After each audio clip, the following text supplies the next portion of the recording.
the Fitzy and Wippa with Kate Ritchie podcast. How good is that? It is Fitzy and Wippa with Kate Ritchie. Welcome to the Wednesday podcast. This, on 1959, a guy called Peter Trippy was tripping off his head because he went on air for 8 days straight without sleep. He had doctors around him, and they were just saying what sleep deprivation would do to the body. Oh. And you wouldn't believe it, Whip. It actually had long-lasting effects on his body. It was crazy. Yeah, that's like when they do the training for the army and they go in there, and part of it is the interrogation after 3 days of no sleep. People can hardly talk. Crazy. And that's Tom why I quit the army. Tom does it most weekends with the parties that he goes to. Yeah, but then some wild parties, and then I put on your podcast and everything's okay. Oh, you fall asleep to the podcast? Off to no-nos, like Christine Whipfley. Well, you're hallucinating right now. What does Wippa look like to you at the moment, Tom? And take my mother's name out of your mouth. What? Take my mother's name out of your mouth. Where was it? Can I be next? Leave my mother's name out of your mouth. Absolutely. What? Don't put my mother in your mouth. I think that's what I'm trying to say. This is the Fitzy and Wippa with Kate Ritchie podcast. Tommy, great to have Freddie Fiddler on. Oh, love a little bit of Freddie. How good was Freddie live in enemy territory? Yeah, always fires up the crowd, doesn't he? Yeah. The listeners, if you heard the interview, he was just fizzing at the ding hole. Yeah, we'll pop it on the podcast. But I did just get a text from him. What did you say? About something that you guys were talking about. I'll play a little bit. Here's a bit of what you and Freddie were talking about.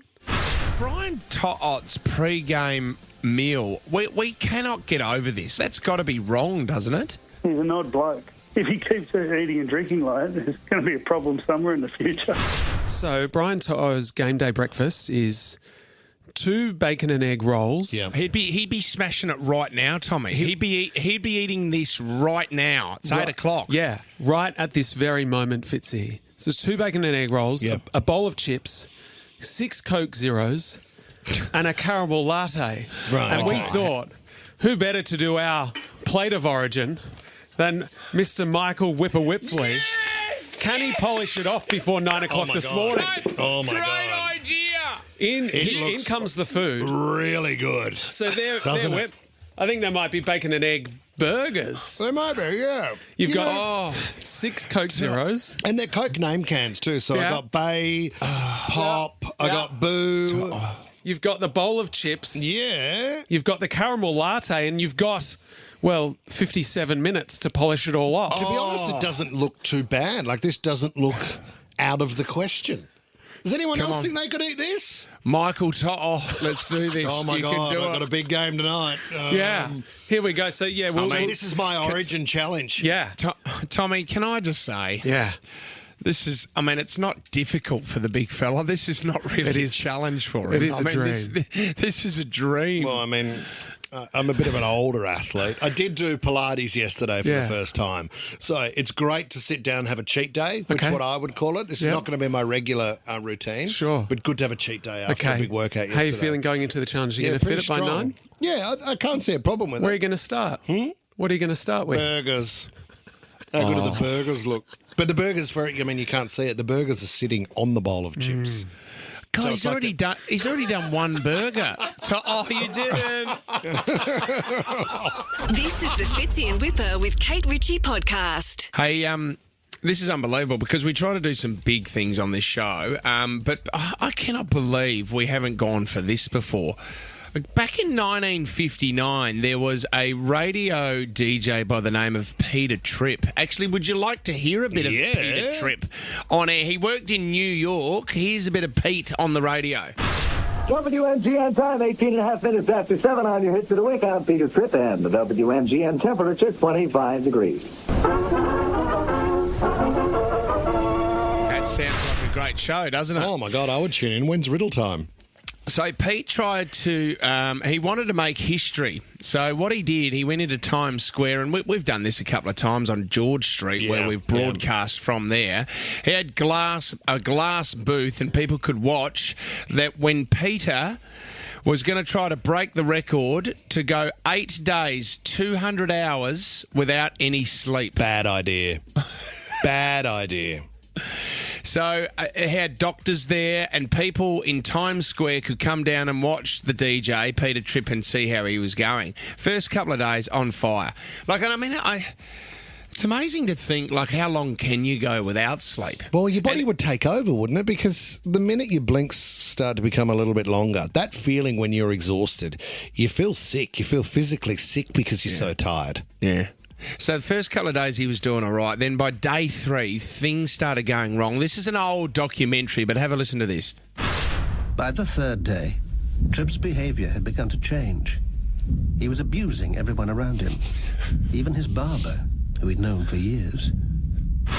Even his barber? Yeah, so he was getting his hair cut, which I think you've abused your barber for years as well. Nobody would do this out of kindness. You're the Peter Tripp of the radio world. So Tripp's tripping off his head. Okay, so this is day 3. By day 4, the hallucinations started. Tripp had begun to see things that weren't there. He mistook one of the doctors for an undertaker who'd come to bury him. He ran into the street, terrified. Okay, so it's going really well. Is this all live on air too? After that, he thought there were spiders in his shoes. So he kept taking his shoes off. This was live to air, Whip. Okay. It was fascinating at the time because everyone was tuning in, going, oh my God, Peter's still going. Still hadn't had any sleep. This is around about 6 days in. He gets to the 8 days, 200 hours straight, and this is what happens when it finally finished and he got to get some rest. After staying awake for 201 hours, Tripp finally went to bed and slept for 24. When he awoke, the delusions had gone. At first, he felt that he was unaffected, that he was back to normal, perfectly normal again. But his wife didn't think so. And in fact, their marriage started to go bad after that, and they ended up getting divorced. Oh, no. So Trippy's gone for this amazing thing on the radio, and it's ended in divorce.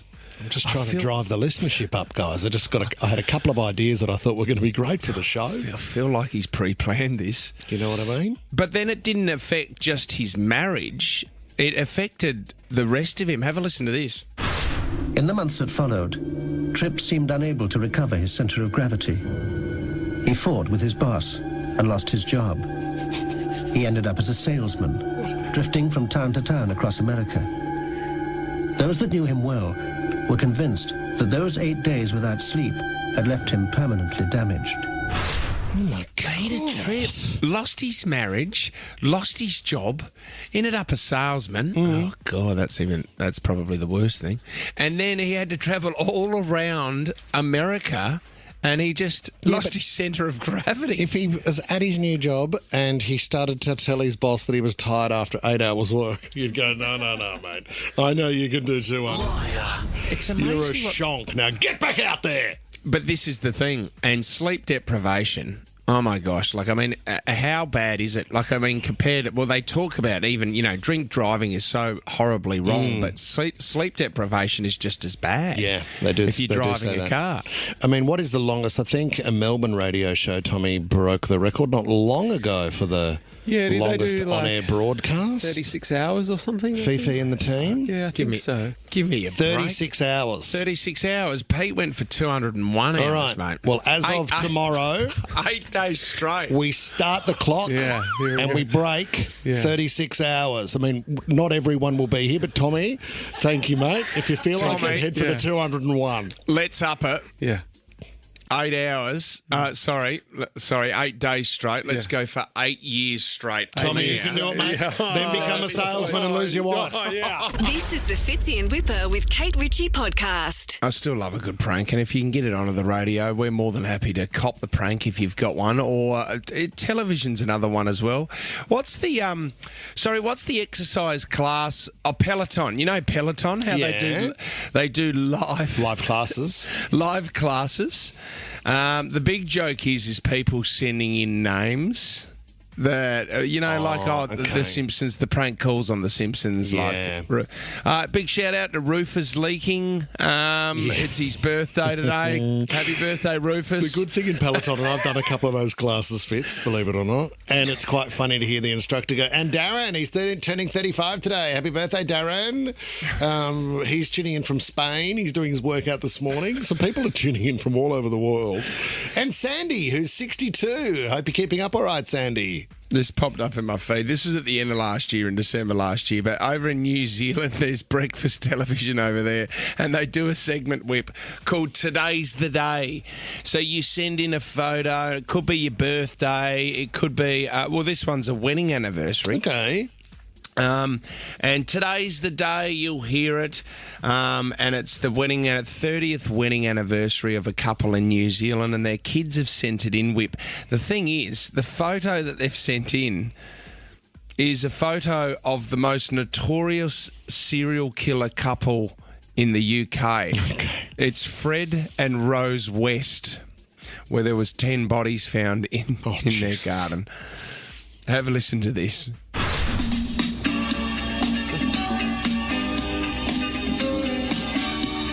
We are family. It is the 9th of December, and here is what we are celebrating with you today, Aotearoa. Today is the day that Francis and Violet Eastwood celebrate their 30th wedding anniversary. I love it. This is their children's favourite photo of them, taken on their honeymoon way back in 1990. I bet your parents want to get that afro, though. I love it. Your adoring children, Dan, Rachel and Edwin, say you're the most caring parents they could ask for, and are looking forward to celebrating with you today. Here's to another 30 years. I assume they killed the kids. You are the most caring parents. We shouldn't laugh. You should not laugh, but that went live on breakfast television in New Zealand. Similar to when George Pell was getting called up. Do you remember that? And people got on Cameo. Well, no, Flavor Flav. That might be in the system, Jess. That was when you did Cameo, yes. And say, hey, George, legend, mate. Good luck with everything. We love you to pieces. Flavor Flav from Public Enemy. Yes. Had no idea who he was talking about. I think we've got it. Have we got it there, Jess? Got some standing and I didn't fell, because this message goes out to George Pell. Hey, yo, George Pell. Hey, yo. Once again, happy retirement. You know what I'm saying? And thank you for being a huge fan, you know what I'm saying, of me or either Public Enemy. Awesome. Had no idea what he was talking about. Well, went for it anyway because he got to 20. 20 bucks is 20 bucks. This is the Fitzy and Wippa with Kate Ritchie podcast. Go the Blues! I don't know. Oh, no. Okay, so what we're doing... We're trying to recreate Brian To'o's pre-game ritual, which is 2 burgers, bacon and egg rolls, a bowl of chips, 6 Coke Zeros, and a caramel latte. Wippa's doing the To'o challenge, and it's been very off for him. Do you know what I would be? I'm finding it terrific to share that the combination of all 3 on the palate is a surprisingly beautiful mix. Is it what there's a lovely symbiotic relationship between the burger, the chips, the Coke, and the caramel latte. The caramel and the chips partnered more beautifully than you would imagine. Well, I've never gone a Pinot with a burger and chips. I've always gone a caramel latte. You're mad if you don't. So it is Origin Day. 23 degrees up in Queensland today, up in Brisbane at Suncorp Stadium. Coverage kicks off at 7 o'clock on Channel 9. Had Freddie Fittler on before as well. He went for a walk this morning and was getting a fair bit of abuse from Queenslanders already. Someone threw a muffin at him. It's unbelievable. But we are fired up for Origin tonight. We cannot wait for that. This is the Fitzy and Wippa with Kate Ritchie podcast. An amazing punting story. Here we go. And it involves an Aussie gambler. In 2023, I had no idea about this. I thought we would have heard about this, Whip.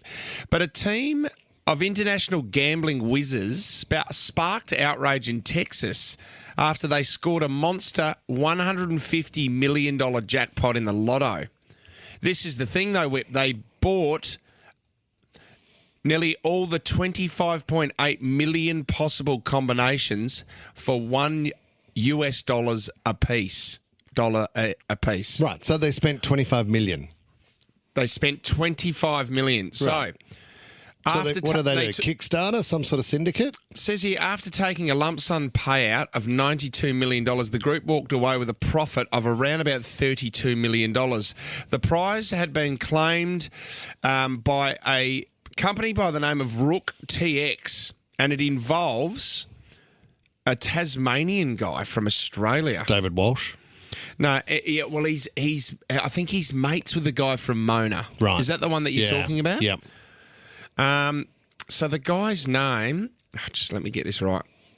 Zeljko Ranajek is his name.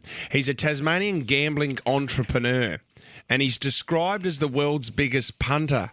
Gosh. His nickname is the Joker, and also he's got another nickname called the Loch Ness Monster due to his rare public sightings. Oh, does he really exist? And now he is, like I said, he's mates with a guy who started Mona down there in Tasmania, which is an unbelievable place. Because, well, we've done a story before about how they had to pay the debts on that when they built it, Whip, and they took out a Melbourne Cup. They got a tip in the Melbourne Cup. But I think David Walsh, Mona, I think he's a mad mathematician, so he's a super brain, but his money has been made from gambling. Yep. So this guy, this Tasmanian guy called Mr. Ranajek, he employs anywhere from 30 to 100 staff in a 24-hour, 7-day-a-week operation where he has an annual betting turnover of more than $1 billion a year across the globe. Jeez. That was in 2010. He's left Tasmania now. He's over in London, but he's part of a punters club. No one can interview him. He's hardly ever seen. Wow, the Loch Ness. But they do these... So they've actually gone into a lotto, bought every combination, and they've come out with $32 million. Well, all you need is the capital up front, don't you? So if you've got the 25, knowing the prize is 150...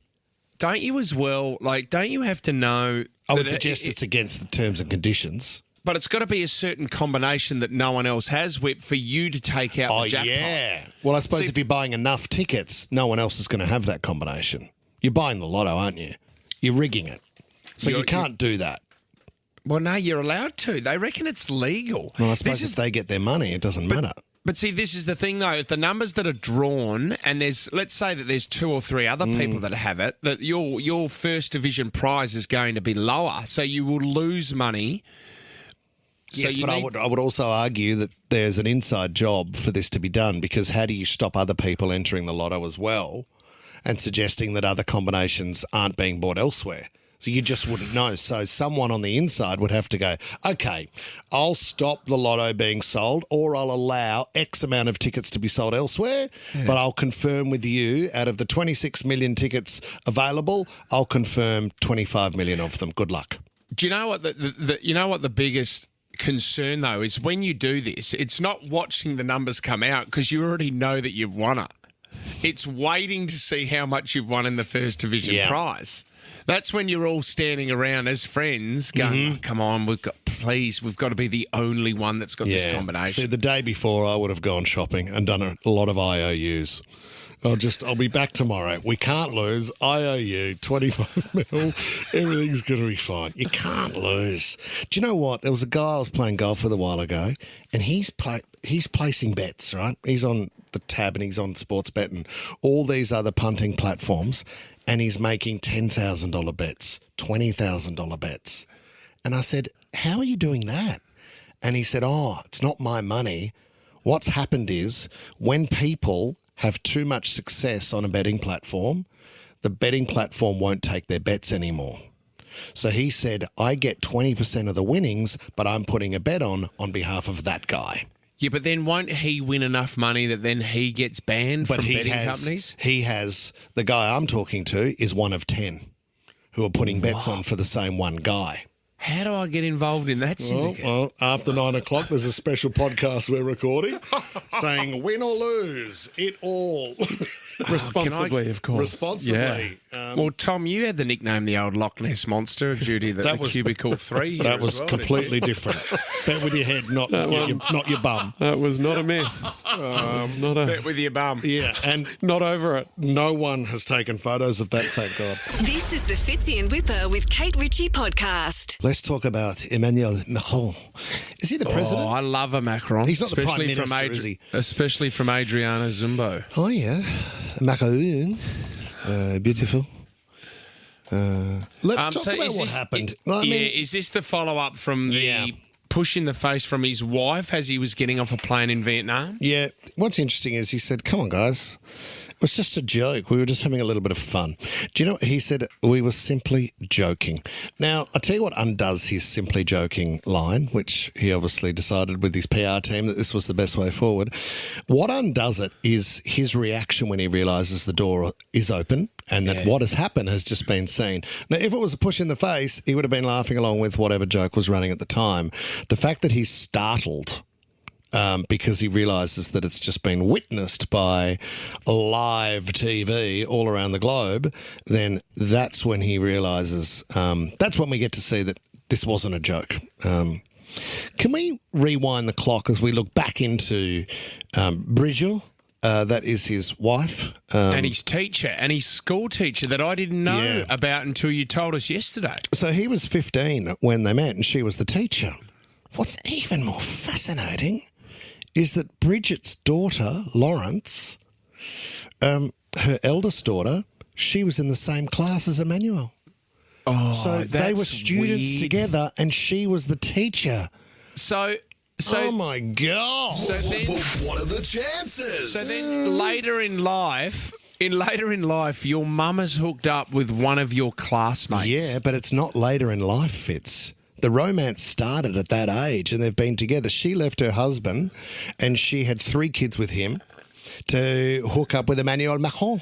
No, he wasn't 15. They didn't start going out with each other when he was 15. Well, that's illegal. Well, Tom, Google it. I'm just kind of making that up as we go. No, that's you're spot illegal. on. Yep. Yeah, so I think that's what I read yesterday. Yeah, and what they did, Emmanuel Macron's parents moved him to a different school. Yep.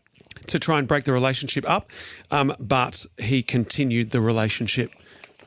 God, I wonder what they thought when they saw the "Don't Argue" to the face the other day. Do you know what I've just had a light globe moment. Have you? And if you are the coalition at the moment, if you're a Liberal and you want to win and you want to be the next Prime Minister, I would dare say I'd be hooking up with my teacher. That is not the way forward. That is definitely not the way forward and illegal. What I'd love to know, Tom. Yeah. Any one of your mates hook up with your parent? Not me, no. No, I'm not asking you. Oh, sorry. My apologies. I'm not saying you would have been in a situation to kiss one of your mum's friends. Thank you. What was your mum's best friend name? Margot. What was she like? Oh, she was pretty hot? Yeah, she was a nurse and she was very attractive. So you had thoughts about Margot, did you? No, not specific. Not specific. Fish out of water. I said Margot. Whenever she was in the house, did you yell out Polo? Margot. Oh, terrible. Really terrible. No, it's a good try. Do you know, when you are growing up, say 15, 16, you do have that chat about who's got the hottest mum, don't you? Do you? Doesn't everyone do that one when you're having a chat? Ash, as if you wouldn't have done with your group of friends. Absolutely not. Who's got Who the does hottest that? dad? No. Sicko. No, never. Oh, rubbish. Is it a private school thing? No, it's got nothing to do with a private school, mate. It's the education system. See, Ollie's shaking his head. He said, yeah, we all had that chat. Ollie hooked up with one of the mums. Oh, no. We don't know that for 3 of them. Well, Ollie will be the next Prime Minister of Australia. This is the Fitzy and Wippa with Kate Ritchie podcast. Wippa's always wanted to be a part of State of Origin, but obviously he's not going to get out in the field. So today we're doing Plate of Origin, and we are following Brian To'o's pre-game meal plan of 2 burgers, a plate of chips, 6 Coke Zeros, and a caramel latte. We're not joking. Brian To'o from Penrith, that's what he actually has before a game. Do you know, it's funny. The Coke has been the easiest part so far. I've got half a burger left and maybe a quarter of the chips. So I'm moving through in a really, really strong way at this stage. Oh, mate. I'm more than halfway, so we're into the second half. What's coming up a little bit ugly is the bubbles mixed with the caramel latte. Yeah. That's kind of at the back of my throat and sort of almost going into the nasal passage. You know what, though, mate? Yeah. But that means that we're a try behind and you need to lift here, son. You need to lift. And I know you can. Oh, we're a big front rower like yourself. Oh, mate, with the state behind me, I'll do anything. Poor Ash she's looked disgusted for the last 39 minutes. I'm just glad that there's glass between our studios because when you start digesting that studio is going to Well, I'll pop smell. into your small soundproof booth and we can have a bit of a chat, and I hope nothing happens during that time, Ash. But how attractive is seeing a bloke with a Blatchy's Blues wig on stuffing a hamburger in his mouth? Is that the sort of thing you were hoping to see today? So hot. Should take my shirt off too. Anyway, that'll be right in the last 5 minutes of the game. You got 20 minutes left. 20 minutes, feeling strong, you pigs. This is the Fitzy and Wippa with Kate Ritchie podcast. What are the chances? You know what, Ryan James, I reckon this is one of my favourite segments on this show because I'm forever blown away by the stories of chance and coincidence. To think that this world can miraculously make things happen through timing and opportunity. Let's get into it. Ashley and Cherrybrook. What are the chances, Ash? Hi, good morning. My cousin's friend was surfing in Noosa and he stumbled across, I think they're called GoPro camera. Yeah. Yep. And he took it home, cleaned it up and found a compatible charger and turned it on. And he found a video of a surfer who had placed the camera on the surfboard and recorded him surfing, and it had stumbled and come off and disconnected and gone into the ocean.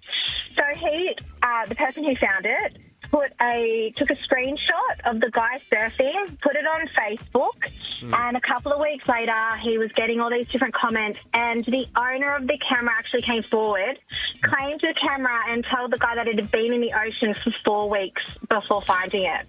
That is a great answer. What are the chances? I mean, it's made its way home. I mean, I understand there was no connection between the finder and the surfer besides a missing persons photo, which identified him. Oh, I love those stories, mate. That's what it's all about. What are the chances of you getting your GoPro back? Andrew in Rouse Hill, what are the chances? Hi, guys. My wife and I have been together for about 6 years, and 2 years into our relationship, we found out that our parents were married on the same day. So her parents and my parents got married on the same day in the same year. I thought you were brother and sister for a minute then. Wow. Jeez, Andrew. That is, what a great wedding anniversary every year to celebrate both sets of parents. That is a good what are the chances. That's a really good what are the chances. Well said, mate. Bree in Neutral Bay, how's it? Hi. So I'm half Danish, and I was named after my aunt. My full name is Brigitte, so it's quite a rare name. Yeah. But our name and surname, I think we're the only two with the name in the world. And her firstborn son was born on the 12th of December, and she's about 30 years older than me. And my firstborn son was born on the 12th of December. Oh. Actually, I went up there because he was born on the 12th of the 12th, 2012. But, yeah. How's it? What's the very rare surname, Bree?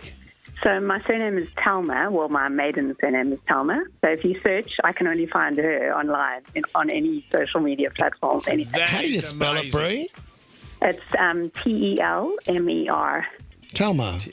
Telma. Almost like that is I would love to have a very rare surname. I mean, it's like Whipley. But see, there's even with bands. I mean, there was a band called The Band. How the hell are you going to find them on Google? I know. They thought that was before the internet. Great idea, guys. Thanks, Bree. Bianca in Padstow. What are the chances? Hi, guys. How are you? Good, Bianca. So I was born in the 80s in Germany, and my parents met through studies. However, my dad was a foreign student from Cuba at the time. Yeah. And due to, obviously, I was born in East Germany and he was Cuban, and when I was born, I was only 1.5. No, when I was born, but... Yeah, gotcha. I was 1.5, and he got sent back to Cuba because his visa expired. So they kind of lost touch because my mom also moved to a different city. And so we moved 500 kilometres away from where we used to be. Yeah. And then, they lost contact. Anyway, 10 years, over 10 years later, I always spend my summer holidays back where we used to live at my grandparents' house. Yeah. And I was just playing outside one day, and this guy just randomly walked up to me and asked me if I know, he mentioned my grandma's name, if I know this person. And I'm like, yeah, that's my grandma. And he looked at me with disbelief, and he's like, are you Bianca? I'm like, yeah. And then he got really emotional. He was my godparent from Cuba, and my Cuban family sent him to try to find me. And my I just had to gosh. be there. Oh, you're getting emotional just telling the story, Bianca. Oh, Bianca. Yes, I am. It's a big family thing. And are you now in contact with your father? Well, we were. Unfortunately, he passed away before I had a chance to meet him. Oh, I'm so sorry, Bianca. But Bianca, obviously, to be honoured the godparent and then losing contact with you guys, it must have just ripped his heart out. But imagine that emotion he would have had when he first saw you and he recognised you straight away, even though you'd grown up, when he recognised you. Yeah, it was very emotional, and especially for my dad back in Cuba and my whole Cuban family. Being Cuban as well, they're very emotional to begin with, but yes. So I have met my auntie and my cousins, because we were able to go to Cuba 2 years after he passed, and so we met the whole family there, and they met me, and we've been in touch ever since. Yeah, Bianca, it's beautiful to know they sent the godfather over too, just in the hunt and hope to find you, Yes, because he was allowed to travel, because Cuba obviously still has life limitations, but he was allowed to travel. What are the chances? That's what the segment's all about, mate. That's right beautiful. there. The raw emotion of Bianca. I was crying. What are the chances, Not about finding some GoPro at the bottom. I'm in tears. Let's do to the hamburgers. But you know what? Bianca, I'd love Bianca. Have your phone on this Friday. We could be ringing you back 10K every Friday in May. You could be going back to Cuba to see the rest of your family. Well, she's already met them. She's done that. You need more than 10K. But you know what? You go back and see them again. It's not just one. No, you don't have to. This is the Fitzy and Wippa with Kate Ritchie podcast. Let's check in on our plate of origin. How much have you eaten? You've been eating what Brian is eating this morning before the first origin. Yeah. 2 burgers, plate of chips, 6 Coke Zeros, and a caramel latte. Okay. How are you? Can we not do slow-mos of me biting into a burger? There's good coverage on the socials at the moment, guys, on Instagram. It's Brian Slotter. Good. Good. Update on where we've got to. Good. It's gone pretty well. I've had a decent hit out. There is 6 cans of Coke finished. Okay? Don't throw... Finish. You could have hit Ash with that. Don't... Yeah, look out. Cans are be finished. careful. Tom is an employee first and a human second. You've gone old Brigitte on me. Just leave me alone, mate. 2 burgers, 6 Cokes. I've had the plate of chips. There's one burnt, one left over here. Tell me you can have that, you little got seagull. Ash in the eye just then. Sorry, Ash. And I've struggled a little bit with the caramel latte. Thank God you're going to the gym to... Oh, no, you're not. Silly. No, you're not. No, do you know what, though?